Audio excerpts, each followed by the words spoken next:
오늘의 주요 뉴스입니다. 중대범죄수사청 설립에 반대해온 윤석열 검찰총장이 검찰에서의 역할은 여기까지라며 전격 사퇴했습니다. 당분간 휴식을 취할 것으로 알려졌는데 국민의힘은 윤 총장과 힘을 합쳐 법치를 지키겠다며 러브콜을 보냈습니다. 땅 투기 의혹을 조사할 정부 합동조사단이 출범했습니다. 3기 신도시 6곳 외에 경기 과천과 안산, 장상의 택지도 전수조사하고 5년 전 전현직 공직자는 물론 배우자와 부모, 자녀의 토지도 샅샅이 훑기로 했습니다.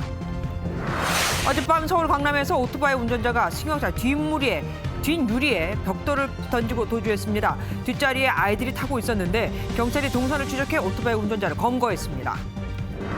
국민의힘 서울시장 후보로 당초 열세가 예상됐던 오세훈 후보가 나경원 후보를 꺾고 최종 후보로 선출됐습니다. 더불어민주당 박영선 후보와 시대전환 조정훈 후보는 MBN 주최 후보 단일화 토론회에서 부동산 정책 등을 두고 치열한 공방을 벌였습니다.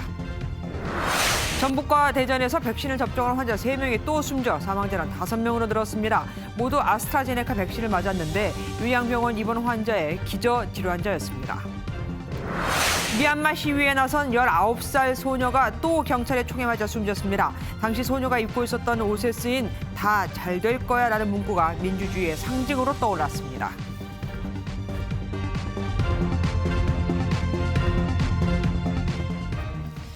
오늘 종합뉴스는 이틀 연속 특별 지시를 화두로 뽑아봤습니다. LH 직원들의 땅 투기 의혹에 대해 문재인 대통령이 오늘 또다시 의혹을 발본색원하라고 특별 지시를 내렸거든요. 같은 사안에 대해 이틀 연속 같은 지시를 또 한 겁니다. 왜 그랬을까요?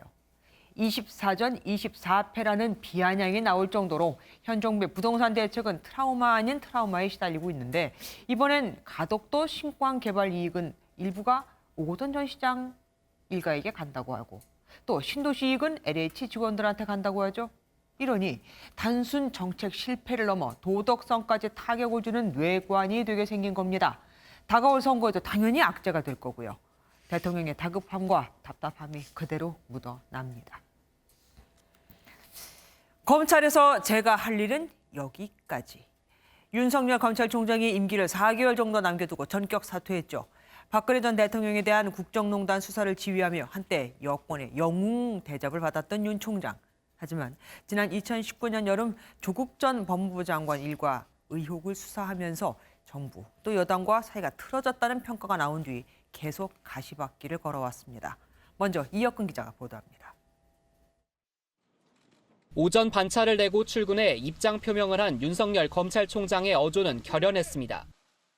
저는 오늘 총장을 사직하려고 합니다. 이 나라를 지탱해온 헌법 정신과 법치 시스템이 지금 파괴되고 있습니다. 중수청 신설로 검찰의 직접 수사권이 폐지되면 오로지 국민이 피해를 입게 된다고 강조했습니다. 상식과 정의가 무너지는 것을 더 이상 지켜보고 있기 어렵습니다. 검찰에서의 제 역할은 지금 이제까지입니다. 공직자 신분인 검찰총장으로서 할 수 있는 모든 방법을 다 동원했지만 더는 남은 방법이 없다는 뜻으로 풀이됩니다. 윤 총장은 검찰 내부망에 글을 올려 중수청 법안에 대해 수사와 재판 실무를 제대로 해보지 않은 사람들의 졸속 입법이라고 강하게 비판했습니다. 다만 갑자기 거취를 밝힌 이유에 대해선 즉답을 피했습니다. 어제까지 거취 언급은 없으셨는데 오늘 입장 표명하는 이유 있으십니까? 나갑시다. 윤석열 총장은 검찰의 수사권 폐지와 중수청 설치는 검찰 개혁이 아니라는 마지막 글을 남기고 대검찰청을 나섰습니다. MBN 뉴스 이혁근입니다. 이젠 누가 우리를 지켜줄까? 윤 총장의 사퇴 소식에 검찰 내부는 술렁이고 있습니다. 대검찰청의 취재기자 나가 있습니다.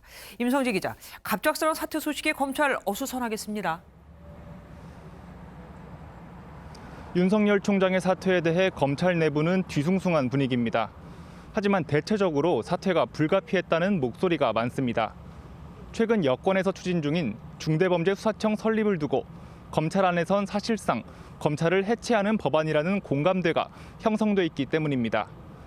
한 검찰 관계자는 윤 총장의 발언 등 사퇴 분위기 자체는 느끼고 있었다고 밝혔고 또 다른 관계자 역시 수사청 문제를 놓고 총장이 직을 걸어야 한다는 게 내부의 일반적인 시각이었다고 전했습니다. 다만 사퇴 시점을 놓고 예상보다 이른 것 같다는 반응도 있었습니다. 한 관계자는 수사청 법안이 발의된 것도 아니고 대검이 일선 검찰청의 의견을 청취한 뒤 통일된 입장이 나온 것도 아닌데 사퇴 타이밍이 다소 빠른 것 같다고 말했습니다. 퇴임식은 별도로 열리지 않았다고요? 윤 총장의 퇴근길에 검찰 간부들과 일선 직원들이 도열해 환송하는 간소한 행사가 진행됐습니다. 행사에는 일부 재경지검, 수도권 검찰청의 검사장들이 참석하기도 했습니다. 윤 총장의 마지막 퇴근길 발언 들어보시겠습니다. 저도 27년 공직생활 동안 부족한 점도 많았지만 많은 분들의 도움으로 후회 없이 일을 했다고 그렇게 생각을 합니다. 대검 직원들은 꽃다발과 그동안 윤 총장의 모습을 담은 앨범 등을 제작해 전달한 것으로 전해졌습니다.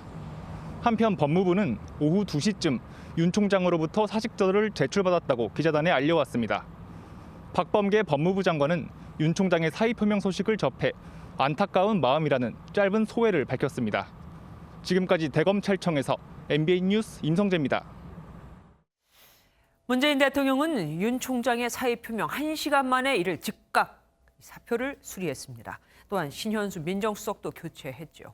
이젠 신 민정수석과 또 검찰총장을 누구로 할지 부딪힐 필요가 없어진 겁니다. 조창훈 기자가 보도합니다. 문재인 대통령은 윤석열 검찰총장의 사의를 발표 약 1시간 만에 전격 수용했습니다. 문재인 대통령은 윤석열 검찰총장의 사의를 수용했습니다. 청와대 고위 관계자는 윤 총장의 후임 인선에 대해 관련 절차를 밟아 진행될 것이라고 설명했습니다. 문 대통령은 검찰 인사 문제로 갈등을 빚은 신현수 민정수석도 교체하고 후임에 김진국 감사원 감사위원을 임명했습니다. 여러 가지로 능력이 부족해서 이렇게 떠나게 되었습니다. 떠나가더라도 문재인 정부의 성공적인 마무리를 지켜보고 성원하겠습니다. 더불어민주당은 윤 총장의 사의 표명에 스스로 개혁하지 못한 무능하고 무책임한 검찰총장이라며 비판의 목소리를 높였습니다. 국민 위에 있는 정치검찰의 아주 본연의 모습을 보인 행태라고 생각합니다. 반면 국민의힘은 문재인 정부의 검찰총장이라고 하지 않았느냐며 문 대통령의 직접 설명을 요구했습니다. 문재인 정권이 점점 더 수렁으로 들어가고 역사의 심판을 피할 수 없는 그런 폭거의 사례로 남을 것이라고 봅니다. 주호영 원내대표는 윤석열 총장과 힘을 합쳐 법치를 지키겠다면서 만나는 시간이 있을 것이라고 사실상의 러브콜을 보냈습니다. MBN 뉴스 조창훈입니다. 사람에 충성하지 않는다. 살아있는 권력을 수사해야 그게 진짜 검찰이다. 그간 회자됐던 윤 총장의 발언들이죠. 하지만 윤석열 총장과 문재인 정부의 동행은 오늘부로 끝났습니다. 취임부터 사퇴까지 윤 총장의 말. 민지숙 기자가 정리해봤습니다. 취임과 동시에 성역 없는 수사를 강조했던 윤석열 검찰총장. 권력기관의 정치 선거 개입, 불법 자금 수수, 우월적 지위의 남용 등 범죄에 대해서는 추호의 망설임도 없이 단호하게 대응해야. 수사의 칼날은 조국 전 법무부 장관 사건과 울산시장 선거 개입 등 청와대로 향했고 급기야 추미애 법무장관과는 인사를 비롯해 수사지휘권 발동 등 사사건건 부딪혔습니다. 검찰총장은 법무부 장관의 부하가 아닙니다. 총장이 장관의 부하라면 검찰의 정치적 중립이나 이 사법의 독립하고는 그건 거리가 먼 얘기입니다. 현 여권은 헌정사상 초유의 현직 검찰총장의 직무배제와 징계를 밀어붙였지만 법원의 결정으로 기사회생했습니다. 헌법 정신과 법치주의를 지키기 위하여 최선을 다할 것을 약속드립니다. 이 과정에서 윤 총장은 현직 검찰총장으로서는 이례적으로 높은 지지를 받아 대선 후보로 거론됐습니다. 우리 사회와 국민들을 위해서 어떻게 봉사할지 그런 방법은 좀 천천히 퇴임하고 나서 한번 생각해 보겠습니다. 윤 총장은 어제 마지막 일정으로 대구 검찰청을 찾아 일선 검사들에게 인사권자의 눈치를 보지 않는 국민의 검찰을 강조했고 수사권 박탈은 검찰을 국가법무공단으로 만든다고 비판했습니다. MBN 뉴스 민지숙입니다. 더불어민주당 입장에서는 오늘 윤 총장의 전격적인 사퇴 선언이 절대 반갑지만은 않을 겁니다. 가덕도 신공항에 각종 재난지원금 등으로 성급한 이슈를 선점해 왔는데 돌발 변수가 생겨버린 거니까요. 또한 윤 총장은 정치에 발을 들일까요? 윤 총장 사퇴의 배경과 의미, 정치부 안보람 사회부 김지영 기자와 얘기 나눠보도록 하겠습니다. 어서 오십시오. 먼저 김 기자, 윤 총장은 왜 지금 결단을 내린 걸까요? 법조계 안팎의 얘기를 들어보면 지금은 윤석열 검찰총장이 물러날 수밖에 없는 상황이라는 게 중론입니다. 네. 바로 그 중심에 있는 게 중대범죄수사청, 바로 중수청이 있는데요.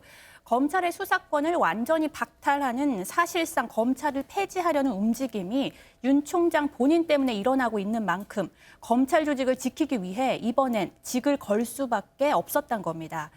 윤 총장 개인에 대한 징계 처분과는 다른 상황이란 거죠. 실제 윤 총장은 검찰총장이 미워서 추진되는 일이라며 중수청 추진을 비판했습니다. 근데 지금 진행 중인 이 소위 말하는 검수 완판이라고 하는 것은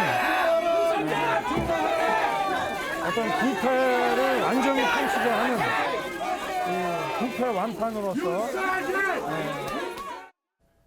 이미 사퇴를 염두에 두고 이 같은 작심 발언을 쏟아냈다는 분석입니다. 그러니까 이미 이때 저 얘기를 하고 있었을 때 이미 각오를 하고 있었다. 네.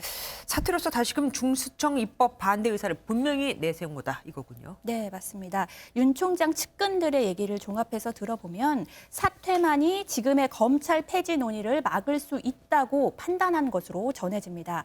사실 중수청이 무엇이고 그 부작용이 무엇인지 국민이 이해하기는 쉽지 않은데요. 자진 사퇴로 사안의 중대성을 국민에게 호소하고 여론 형성을 통해 법안 통과를 최대한 막겠다는 의중이라는 분석입니다. 윤 총장은 사의 표명 이후 검찰 가족에게 보내는 글에서도 검찰의 권한을 지키기 위해서가 아니다. 우리 사회의 정의와 상식, 민주주의와 법치주의를 지키기 위해서 물러난다고 밝혔습니다. 법조계 한 관계자는 실질적으로 막을 수 있느냐의 문제라기보다 직을 내려놓음으로써 비판 여론이 높아지면 중수청 추진 동력이 약해질 수 있다고 말했습니다. 윤 총장의 사퇴로 중수청 설치 반대 여론이 지금보다 더 커지면 여당의 입장 변화도 충분히 가능하다는 관측도 나옵니다. 글쎄 적어도 부담은 줄 수 있겠죠. 안 기자, 윤석열 검찰총장의 사표 사실상 정치 참여 선언 아니냐 이 얘기도 많이 나왔어요. 네, 일단 총장의 오늘 사퇴의 변 한번 들어보시는 게 좋겠는데요. 직접 들어보시겠습니다. 제가 지금까지 해왔듯이 앞으로도 제가 어떤 위치에 있든지 자유민주주의와 국민을 보호하는 데 온 힘을 다하겠습니다. 민주주의를 지키고 국민을 보호하기 위해 힘을 다하겠다. 정치권에서 자주 들리는 말입니다. 네. 국민을 보호하는 일, 임명직을 빼면 사실 선출직뿐이거든요. 그러니까 사실상 정계 진출 선언문이다. 이런 분석이 나옵니다.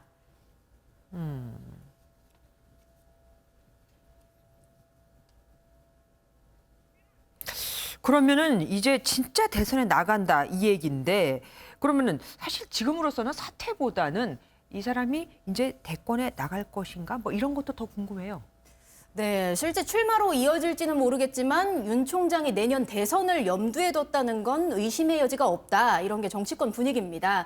하지만 바로 정치 활동에 나설지를 두곤 이견이 있습니다. 일단 4월 재보궐선거를 앞두고 있는데요. 당분간 조용하게 지낸다고 해도 윤 총장이 태풍의 핵이라는 사실은 변함이 없습니다. 때문에 물밑 자맹을 통해서 이후에 있을 야권 정계 개편까지 기다리는 방법에 무게가 실립니다.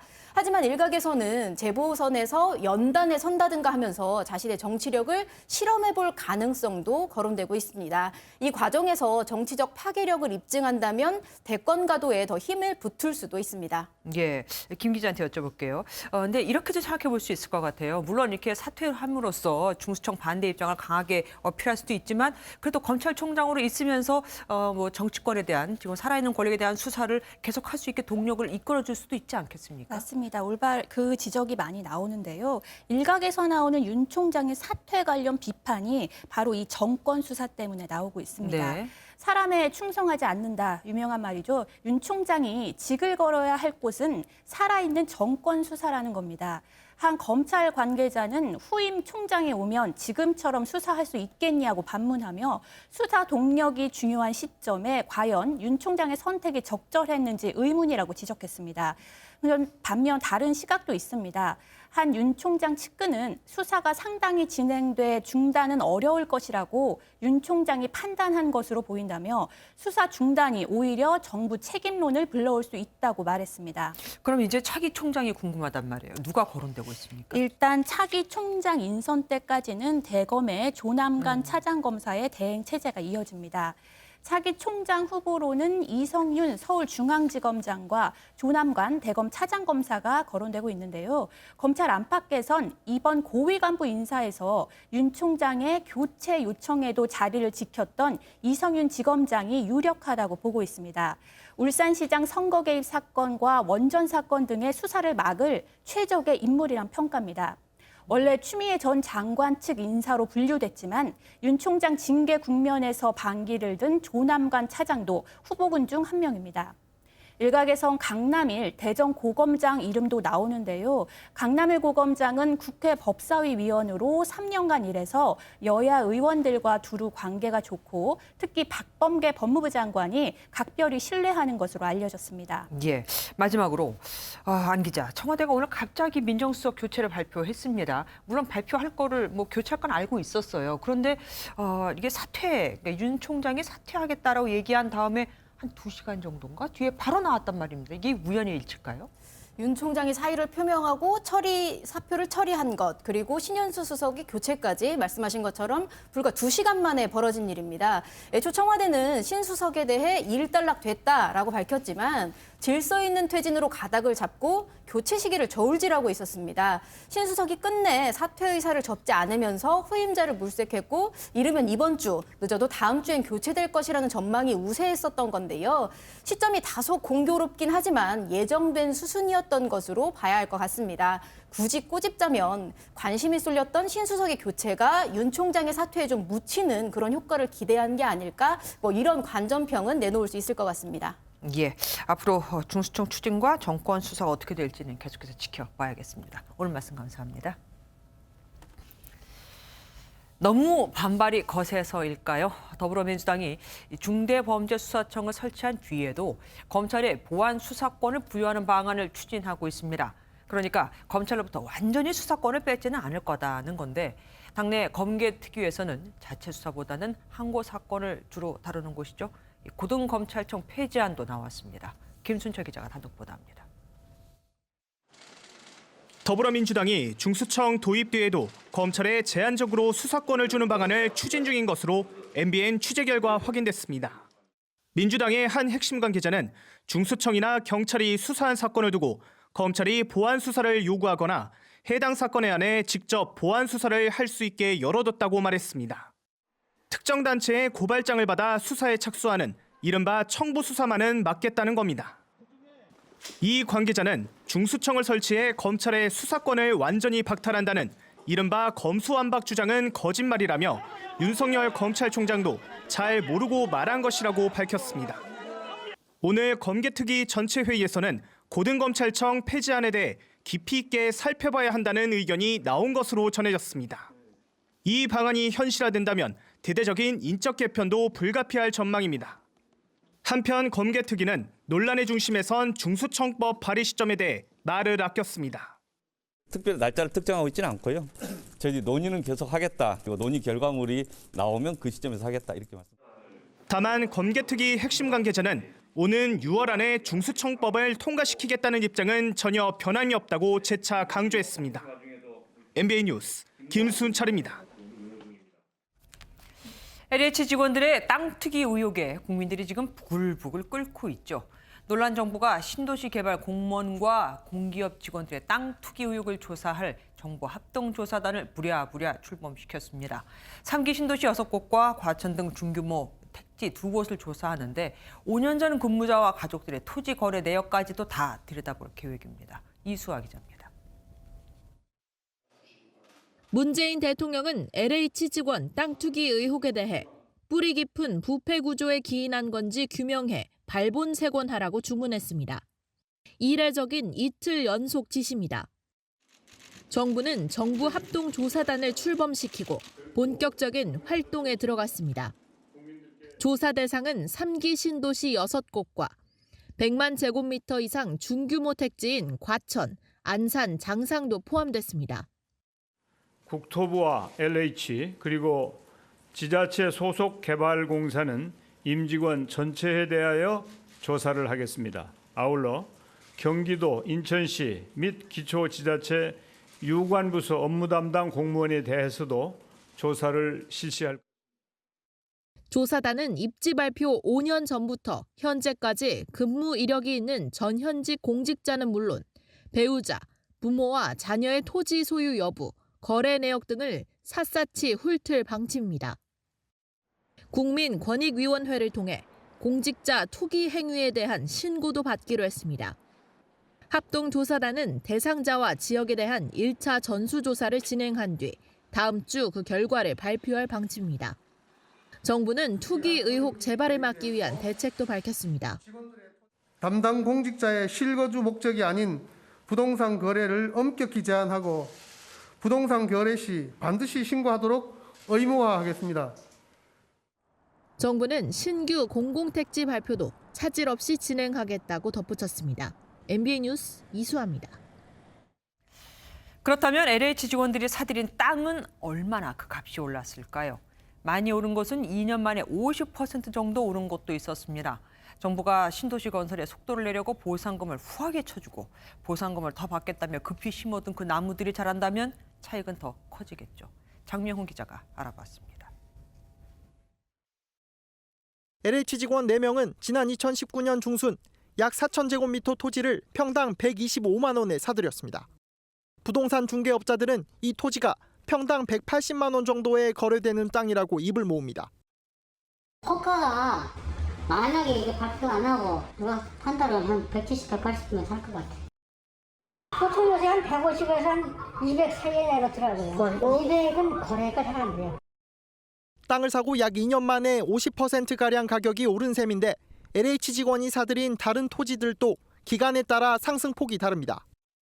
정부가 3기 신도시에 속도를 내기 위해 보상을 넉넉히 해준다는 방침이어서 실제 차익이 더 늘어날 수 있습니다.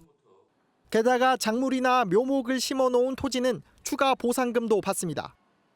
이 묘목은 에메랄드 그린이라는 품종으로 한 그루당 9,000원 정도 합니다. 이곳 5,000제곱미터가 넘는 부지에 이런 묘목이 무려 수백 그루 심어져 있습니다. 실제 보상이 이루어질 때 나무가 자라 묘목 비용의 몇 배 차익도 기대할 수 있습니다. 수목 보상은 보통 옮겨 심는 비용, 이식비를 기준으로 보상하는 것이 원칙이지만 이식이 불가능하면 시장 거래가액으로 책정되기 때문에 규모와 크기에 따라 보상액이 달라집니다. 실제 농업을 해야 한다는 규제도 피하면서 차익도 기대할 수 있는 로또 보상을 노린 게 아니냐는 지적이 나옵니다. MBN 뉴스 장명훈입니다. 광명 시흥 신도시에 땅을 사둔 LH 직원과 그 가족들은 딱 한 명만 빼고 다 같은 곳, 그러니까 북시흥 농협에서 대출을 받았습니다. 전현직 LH 직원이 서로 정보를 공유한 것 아니냐. 한 곳에서 대출을 다 받은 건 투기를 위해 조직적으로 움직인 증거일 수 있다는 주장도 나옵니다. 김문영 기자가 취재했습니다. LH 직원과 직원의 가족, 지인들이 사들인 땅 대부분은 밭과 논입니다. 총 58억 원의 대출을 받아 샀는데 한 건을 제외하고 모두 북시흥 농협에서 대출받았습니다. 담보 인정 비율인 LTV 한도에 꽉 맞춰 대출을 적게는 43%, 많게는 69%까지 받았습니다. 기타 부동산은 다 70% 이하예요. 담보를 갖고 대출을 하기 때문에 그게 뭐 농지든 상가든 아파트든 관계없이 그분 그 되면은 저희가 대출을 나가요. 일반 시중은행은 농지로 대출을 잘 내주지 않지만 지방 단위 농협은 농사를 짓는 실수요자에게 담보대출을 잘 내주는 점을 활용한 겁니다. 지금 시중은행에서는 그러니까 논이라든지 그다음에 갑 같은 경우엔 정규담보로 인정을 못 받기 때문에 담보 대출이 사실상 어렵고요. 뭐 인근 지역이라든지 그 부분에 대해서 뭐 정보라든지 이런 부분이 그 점주에 가까이 있는 점포들이 더 많이 알 수가 있기 때문에 15명 전현직 직원들의 공동 행동에 직원들 간 투자 정보 공유가 의심됩니다.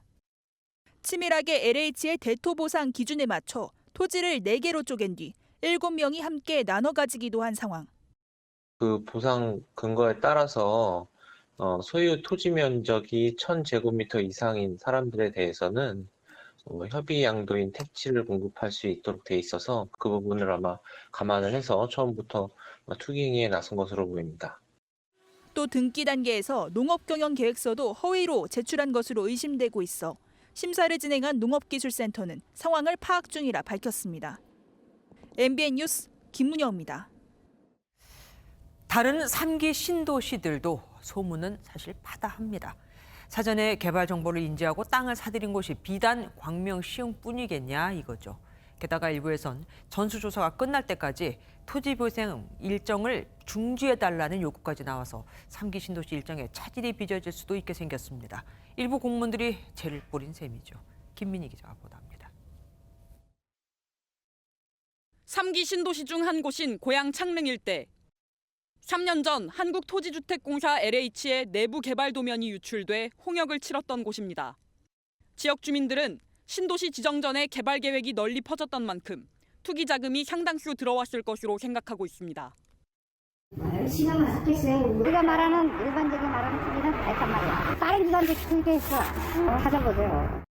여기 카메라 엄청 많이 나와요. 공무원들도 땅 사진에서 진짜 많아요. 등기부등본 띄워보시면 나올 건데. 또 다른 3기 신도시인 하남 교산지구도 마찬가지. 주민들은 이곳 역시 투기 세력이 들어왔을 것이라며 진행 중인 보상 일정을 중지해달라고 요구했습니다. 주민들 사이에선 LH 직원의 투기 의혹까지 불거지면서 정당한 보상을 받을 수 없을지도 모른다는 불신이 팽배합니다. 여기 LH 하남사업본부에도 분명히 있다고 봅니다. 많이 신뢰가 떨어지고요. 전수조사를 해서 완전히 그게 전면적으로 투명하게 밝혀. 3기 신도시 전반에 투기가 만연해 있다는 루머가 갈수록 퍼지면서 신도시 개발 일정에 상당한 차질이 불가피할 전망입니다. MBN 뉴스 김민영입니다. 이쯤 되니 국토교통부 장관과 LH 경영진이 대국민 사과를 하고 고개를 숙였습니다. 하지만 정작 LH 직원들은 LH 직원이라고 해서 부동산 투자하지 말란 법이 있느냐 하는 글을 올려 이들의 사과를 무색해했습니다. 김경기 기자입니다. 한국토지주택공사 LH는 장충모 사장 직무대행 주재로 비상대책회의를 열고 대국민 사과문을 발표하고 임원들과 고개를 숙였습니다. 직원들의 땅 투기가 이뤄졌을 당시 LH 사장이었던 변창흠 국토교통부 장관도 공식 사과했습니다. 소관 업무의 주무부처 장관이자 직전에 해당 기관을 경영했던 기관장으로서 책임을 통감하며 국민 여러분께 깊은 사과의 말씀을. 하지만 정작 LH 내부는 이런 사과와는 다른 기류가 일부 흐릅니다. 직장인 익명 온라인 커뮤니티에 LH 직원들이 잇따라 이번 사태를 옹호하는 글을 올린 겁니다.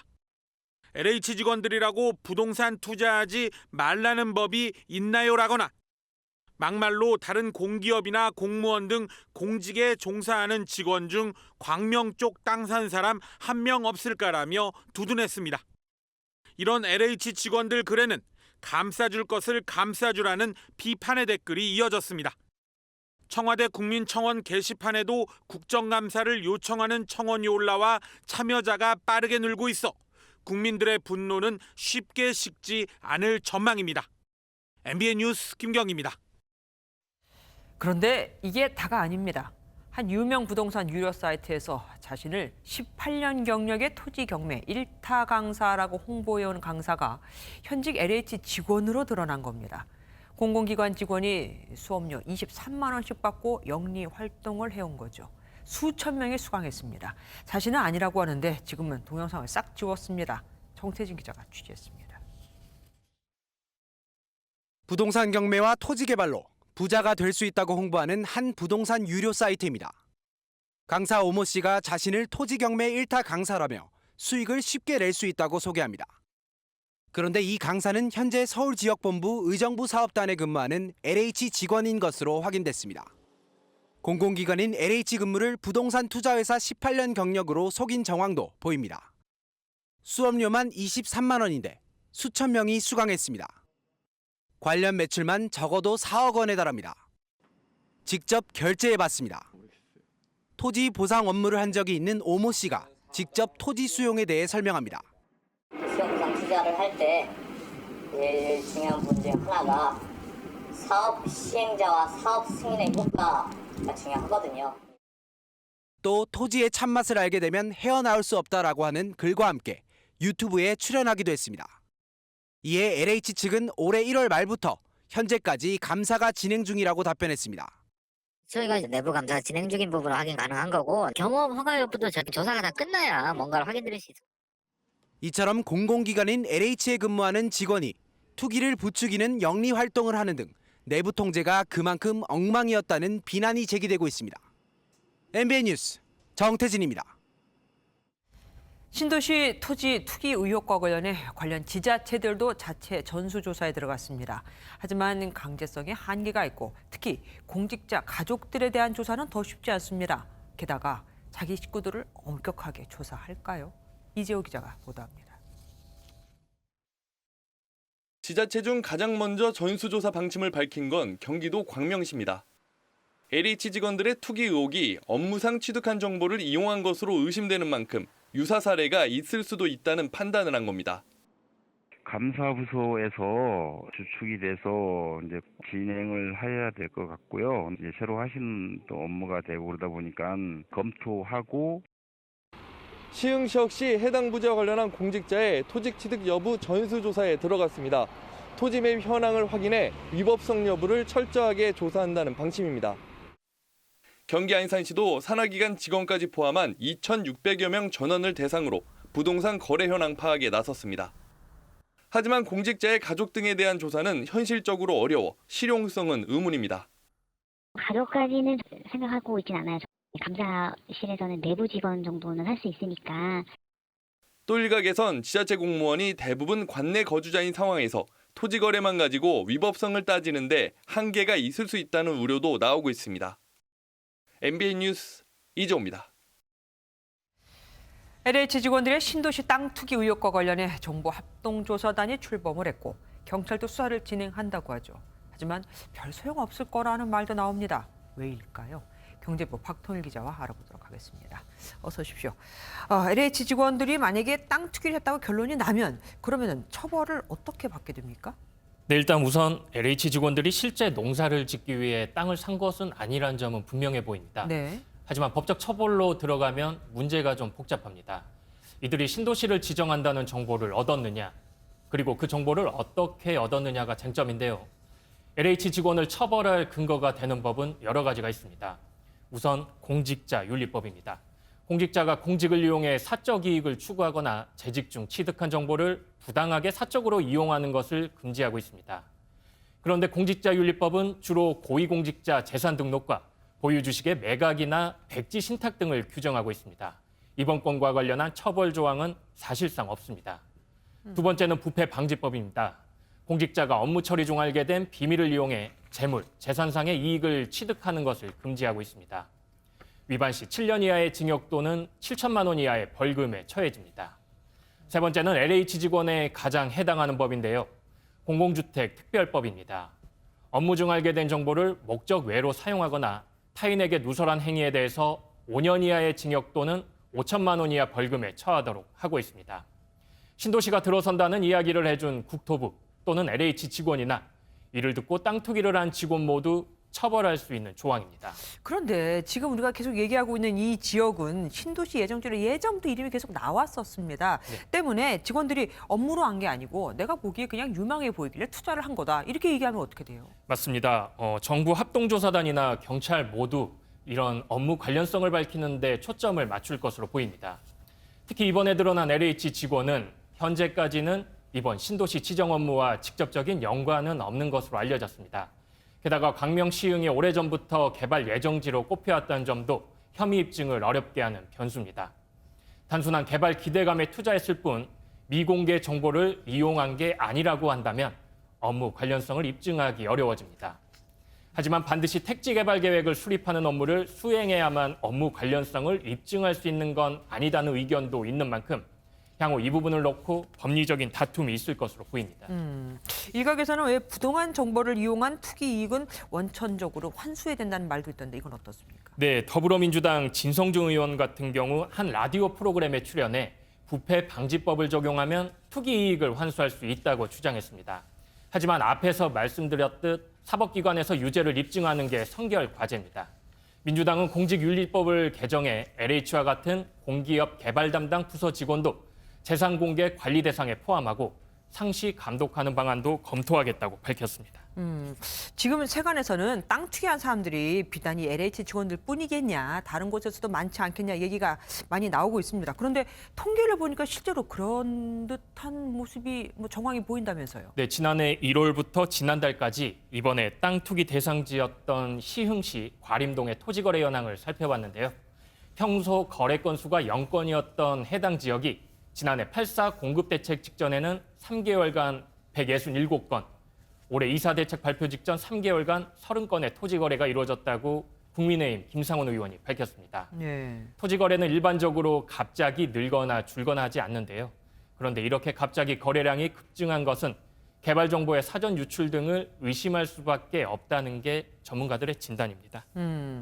어제 뉴스에서 저희가 보도를 해드렸던 게 오고돈 전 부산시장의 조카가 그러니까 그 신공항 가덕도 신공항 그 근처에다가 많은 양, 그러니까 450평 정도였죠. 그 토지를 매입해서 큰 시세 차익을 봤다는 소식 전해드렸었습니다. 그런데 이 땅을 팔려고도 내놨다고요? 네, 윤한홍 국민의힘 의원실에 따르면 오고돈 전 부산시장 조카가 보유한 땅을 이번에 금매로 내놨다고 합니다. 여론 탓인지 시세의 절반 가격에 금매로 내놨다고 하는데 그래도 2005년 매입 때보다는 5배에 달하는 금액이라고 합니다. 시세의 절반이 5배다. 네, 뭐 어떻게 보면 할 만하네요. 지금까지 박통일 기자와 함께했습니다. 고맙습니다. LH공사 직원들의 투기 의혹에 이어 여당 시의원 가족도 투기를 한 정황이 나오면서 더불어민주당 지도부가 사과했습니다. 일명 알박기를 했다고 하거든요. 국민의힘은 정부의 2.4 대책이 LH 직원들을 위한 불법 이익 공유제였냐며 국정조사를 촉구했습니다. 우정환 기자입니다. 더불어민주당은 당 소속 경기 시흥시 의원의 가족 투기 의혹에 대해 공식 사과했습니다. 시흥시의원 관련 투기 의혹이 제기된 점도 송구스럽습니다. 당 차원에서 윤리감찰단 조사 등 진상규명을 철저히 하고 국민께서 납득할 수 있는 조치를 취하도록 하겠습니다. 또 총리실의 투기 의혹 조사에 발맞춰 부동산 투기를 막을 수 있는 제도를 마련하겠다고 약속했습니다. 여기다 공직자가 직무 관련 정보로 사적 이익을 얻을 경우 이를 환수하는 이른바 이익환수법도 제정하겠다고 공언했습니다. 국민의힘은 민주당 시의원 딸과 LH 직원들을 향해 투전판에서 타짜가 딜러와 플레이어를 겸한 격이라고 비판했습니다. 이어 2.4 대책으로 LH의 공급을 맡겼더니 직원들이 개발 이익을 공유하는 불법 이익 공유제였냐며 국회 국정조사를 요구했습니다. 고양이에게 생선 가게를 맡길 수 없듯이 국토부의 조사를 맡길 수가 없고 국정조사를 통해서 문재인 정부 공공기관의 부동산 투기 실체를 낱낱이 밝힐 것을 요구합니다. 국민의힘 국토교통위원들은 LH 직원들이 투기한 시흥 토지 일대를 방문 점검한 뒤 상임위를 열어 진상을 규명하자고 재차 촉구했습니다. MBN 뉴스 우종환입니다. 어젯밤 오토바이 운전자가 승용차 뒷유리에 벽돌을 던지고 도주했습니다. 뒷자리엔 아이들이 타고 있었죠. 경찰이 동선을 추적해 이 오토바이 운전자를 검거했습니다. 조동욱 기자입니다. 오토바이 하나가 인근 공사장으로 들어갑니다. 잠시 뒤 회색차가 지나가자 그대로 뒤따라갑니다. 뒤따라온 오토바이 운전자는 차량이 멈추자 갑자기 한 손에 쥔 벽돌을 차 뒷창문으로 던지고 도주합니다. 이 공사장에서 피해자를 기다리던 오토바이는 차량을 보자마자 뒤따라갔고 준비했던 벽돌을 던졌습니다. 오토바이 운전자가 피해자를 뒤따라간 거리만 400m. 뒷좌석에는 피해자와 함께 타고 있던 아이들이 있었습니다. 피해자는 인터넷 커뮤니티에 올린 글을 통해 무리하게 끼어드는 오토바이를 향해 경적을 울렸는데 이런 일이 발생했다며 뒷자리에 있던 아이들은 놀라 울고 정신이 없었다고 주장했습니다. 탕 소리가 나더라고요. 차에서 뭔가 풍 튀어나오더라고요. 뭔가 싶어가지고 봤더니 오토바이가 이렇게 다시 역주행해서 이렇게 다시 가는 걸 목격을 했거든요. 그래서 이제 차가 다 지나가고 봤더니 벽돌 같은 게 하나 경찰은 오토바이 운전자를 특수재물 손괴 혐의로 입건하고 자세한 사건 경위를 조사하고 있습니다. MBN 뉴스 조동욱입니다. 버스나 지하철에서 마스크 착용을 두고 시비가 끊이질 않고 있습니다. 이번엔 마스크를 제대로 쓸 때까지 탑승문을 열어주지 않은 버스 기사에게 버스에 탄 뒤 욕설과 폭행을 한 남성이 붙잡혔습니다. 손기준 기자가 단독 보도합니다. 지난 1일 밤 버스기사 김모 씨는 운행 중 마스크를 제대로 쓰지 않고 버스에 타려는 남성을 발견했습니다. 마스크를 제대로 착용을 안 해서 제가 제대로 착용할 때까지 기다리고 있었습니다. 문을 안 열고. 이 남성은 버스에 탄 뒤 김 씨에게 잠시 불만을 토로하고 자리로 향했습니다. 사건이 발생한 버스입니다. 앞에서 보셨다시피 이 남성은 불만을 표출하고 이렇게 제가 앉은 자리에 앉았습니다. 하지만 이게 끝이 아니었습니다. 이 남성은 김 씨가 앉은 운전석을 계속 쳐다보더니 내리기 직전에 욕설을 퍼부었습니다. 운전 같이 하지 말고 운전 똑바로 하라고 막 이런 식으로 여러 차례 욕을 했습니다. 김 씨가 버스를 정차하고 경찰에 신고하자 이 남성은 김 씨를 때리기까지 했습니다. 손바닥으로 저 얼굴 전면을 한 2, 3회 정도 쳤습니다. 자식 같은 사람한테 이렇게 내가 맞아가면서 운전을 해야 되나. 서울 서초경찰서는 이 남성을 특정범죄 가중처벌법상 운전자 폭행 혐의로 입건하고 자세한 사건 경위를 조사하고 있습니다. MBN 뉴스 송기준입니다. 초등학교 3학년 딸을 학대하고 숨지게 한 혐의로 체포된 20대 부부가 과거 일부 학대는 시인을 하면서도 아이가 숨진 그 당일에는 때린 적이 없다며 학대치사 혐의를 전면 부인하고 있습니다. 숨진 아이는 오빠가 있었는데 이 남매가 2년 가까이 요양시설에서 살았던 것도 드러났습니다. 노승환 기자가 보도합니다. 20대 부부는 딸이 새벽에 넘어져 머리를 다쳤는데 그날 밤 9시가 다 돼서야 심장이 멈춘 걸 발견했다고 진술했습니다. 아이가 숨진 지난 2일 부부의 행적이 의심을 받는 이유입니다. 경찰은 부부에게 그날 하루 종일 뭘 했는지 집중 추궁하고 있습니다. 하지만 아이의 의붓 아빠가 지난해 11월 이후 훈육 차원에서 체벌한 사실만 일부 시인했을 뿐 부부는 사망 당일에는 일체 학대 행위를 하지 않았다고 혐의를 부인했습니다. 그러면서도 당일 행적에 대해선 구체적 진술을 하지 않는 것으로 전해졌습니다. 국과수도 1차 부검에서 뇌손상이 있는지 확인이 필요하다고만 하고 정확한 사망 원인은 알 수 없다고 해 혐의 입증이 쉽지 않은 상황입니다. 한편 숨진 아이와 그 오빠가 친부모가 있었음에도 5년 전 한 보호시설에 들어가 2년 가까이 산 것으로 전해졌습니다. 이번 사건과 직접적 연관은 없지만 아이가 오랜 기간 제대로 된 부모의 보살핌을 받지 못했을 가능성을 시사하는 정황입니다. MBN 뉴스 노승환입니다. 동네 마트에서 번개탄과 라이터, 소주를 산 여성.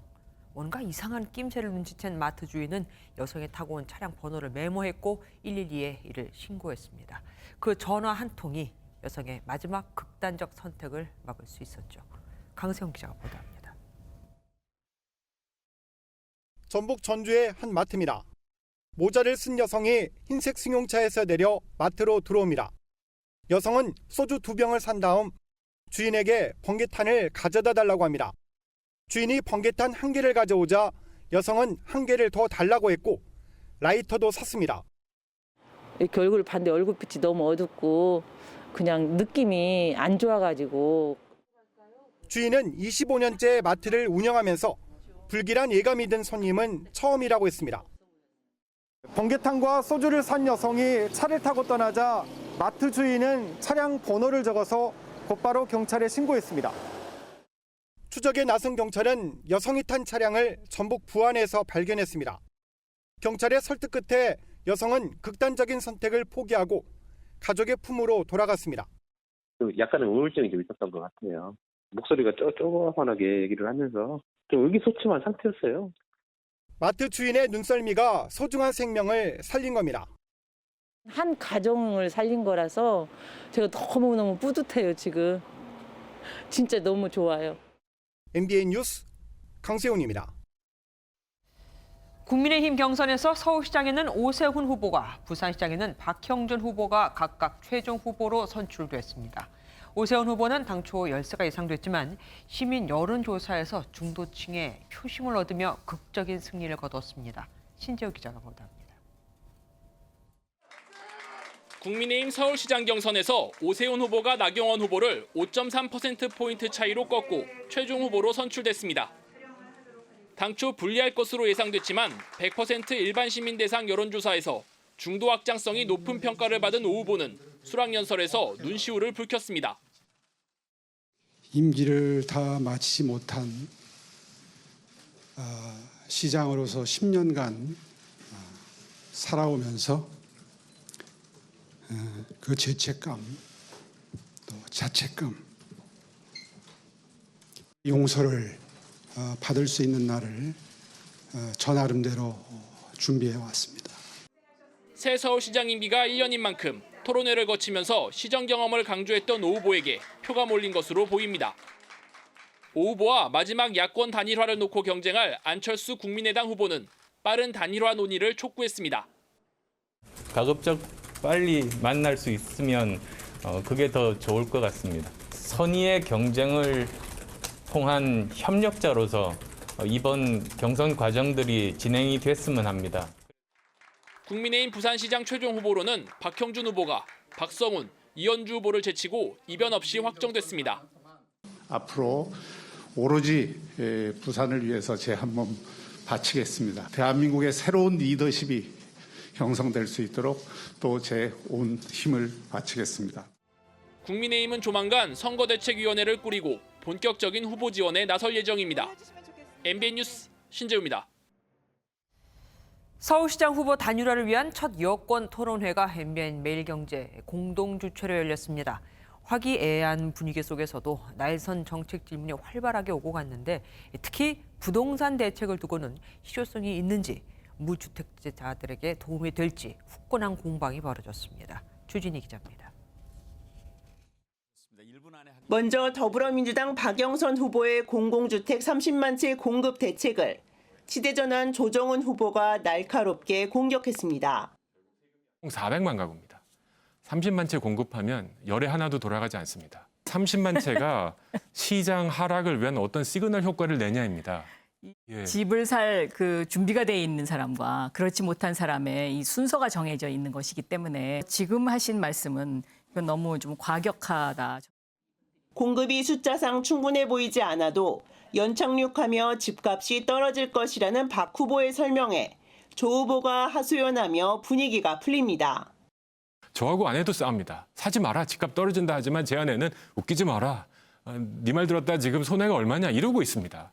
경제학자신데. 그렇습니다. 예측을 더 잘하실 것 같은데요. 예. 소상공인 대책에서도 정책 대결은 이어졌습니다. 조 후보는 1년에 100만 원씩 서울형 기본소득을, 박 후보는 신용등급과 상관없이 청년들에게 5천만 원씩 무이자 대출 정책을 내놨습니다. 이제 핀란드에서도 기본소득을 하다가 실패한 이제 원인 중에 하나인데 이것이 과연 소비를 살리는 어떤 그 재투자 효과가 얼마나 이게 나오는지. 아니 신용 등급을 구분하지 않고 대출을 하는데 회수가 안 떨어지는 그런 마술이 있습니까? 있습니다. 단일화 결과는 6일과 7일 국민 여론조사를 거쳐 오는 8일 발표될 예정입니다. MBN 뉴스 주진입니다.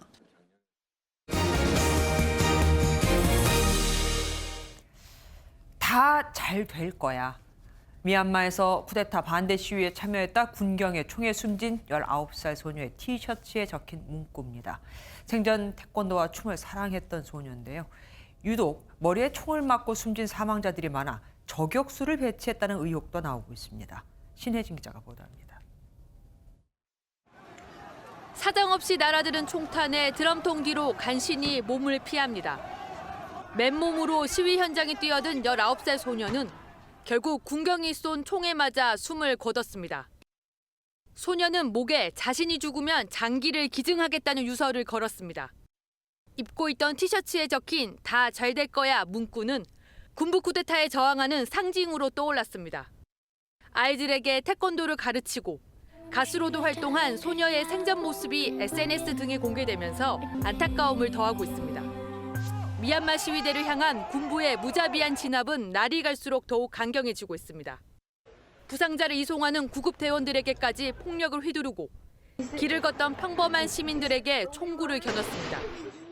만달레이 상공에선 군 제트기의 비행 모습이 포착돼 불안감을 키우고 있습니다. 어제 하루에만 군경이 쏜 총탄에 38명이 숨졌고 쿠데타 발발 이후 10명 이상이 목숨을 잃었습니다. 미국이 군부에 대한 추가 제재를 검토하는 가운데 유엔 미얀마 특사는 중국과 러시아도 사태 해결에 나서야 한다고 촉구했습니다. I hope that China will realize that it will be important to work together, but also for Russia. So I really hope that this unity will be upheld on Friday. 하지만 국제사회의 잇따른 경고에도 미얀마 군부는 내정 간섭이라는 입장을 굽히지 않고 있습니다. MBN 뉴스 신혜진입니다.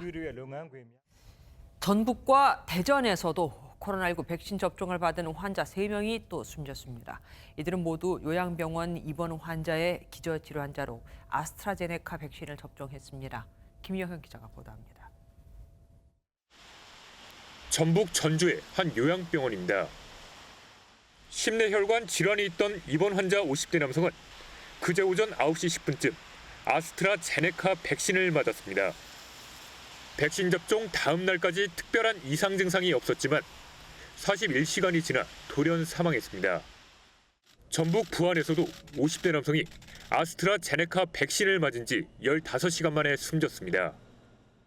이제 과거 심근경색, 당뇨, 또 희귀성, 난치성 질환도 가지고 계신 그런 기저질환을 가지고 계신 분이고요.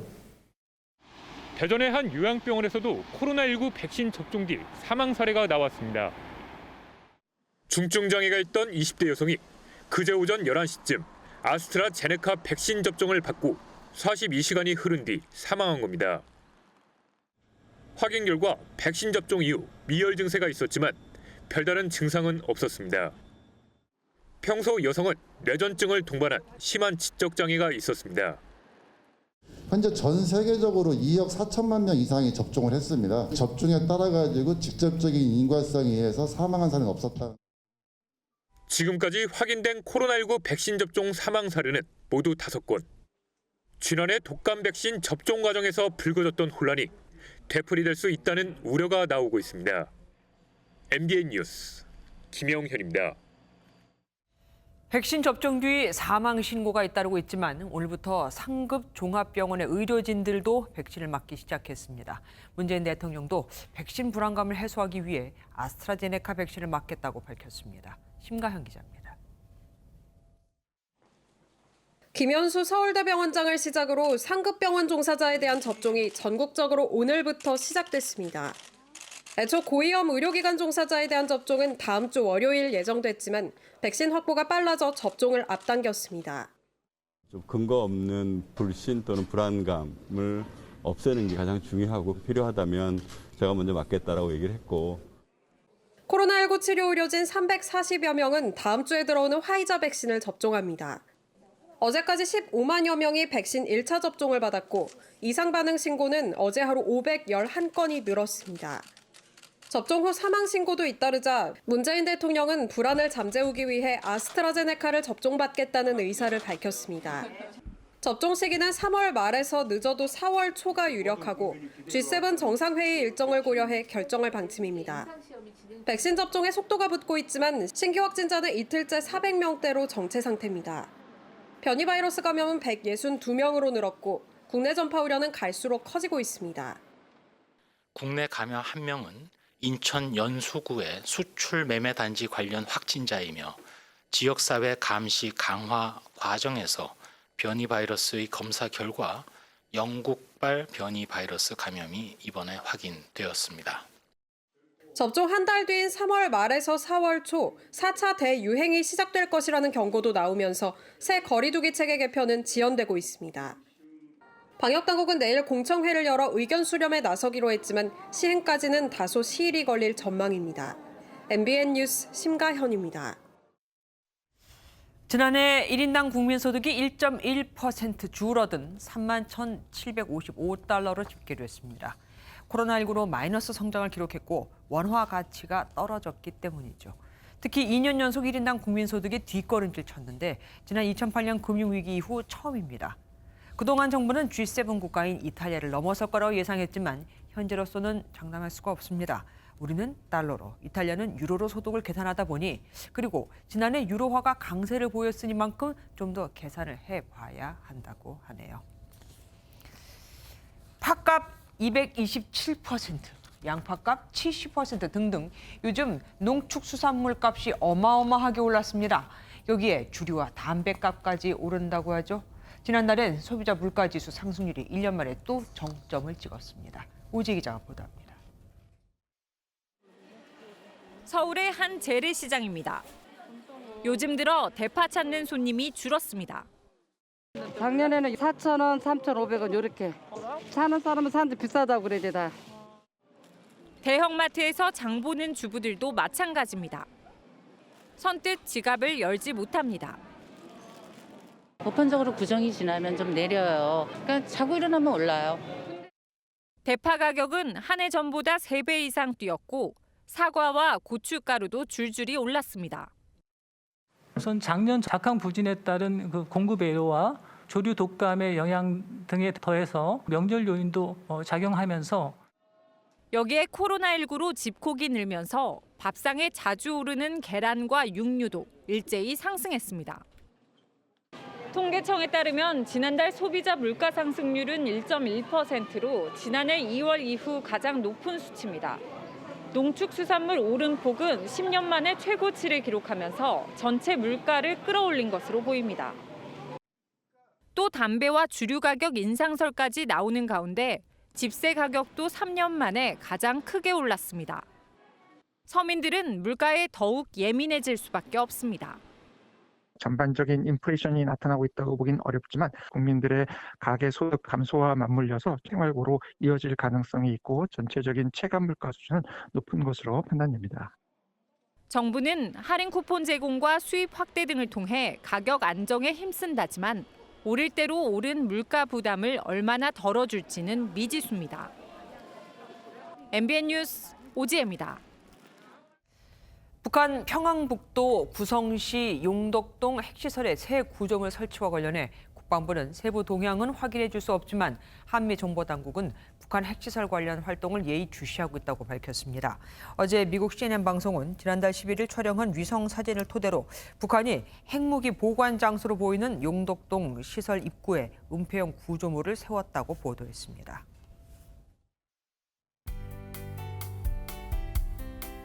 내일은 만물이 겨울잠에서 깨어난다는 절기 경칩입니다. 점점 봄이 빠르게 다가온다고 느끼시나요?